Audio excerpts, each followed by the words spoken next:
গুরুত্বপূর্ণ একটা বিষয়।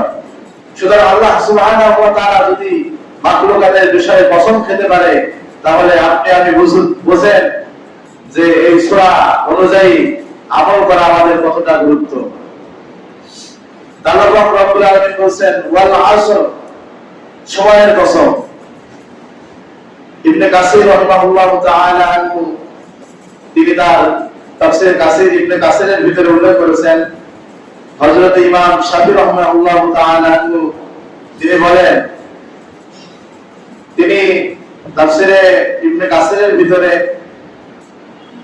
শাফিঈ রাহমাতুল্লাহ আলাইহির এই উক্তিটা উল্লেখ করে বলেন, যদি মানুষ যদি এই সূরা সম্পর্কে ধারণা রাখত এবং এই মানুষ যদি এই সূরা সম্পর্কে পরিপূর্ণভাবে ধারণা রাখে, তাহলে তার জিন্দেগীর জন্য এই সূরাটা হলো তার জন্য যথেষ্ট হয়ে যেত। বলুন সুবহানাল্লাহ।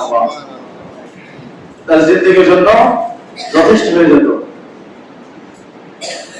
আমরা দুনিয়ার ভিতরে দেখা যায় কোন একটা সামান্য বিষয় নিয়ে কসম খাই। আসলে হাদিসের ভিতরে আসছে যে একমাত্র মাখলুকাতের জন্য আল্লাহ তাআলার কসম ছাড়া অন্য কিছুর কসম করা যাবে না, এটা হারাম। সুতরাং আমরা বলি যে মানে অনেক তো বলে অনেকজন যে বউয়ের কসম, মাথায় হাত দিয়ে বলে তোমার কসম, সুতরাং এগুলার কোনো ভিত্তি নেই, এগুলো হারাম। সুতরাং কসম করতে হলে কার নামে করতে হবে? আল্লাহ তাআলার নামে করতে হবে।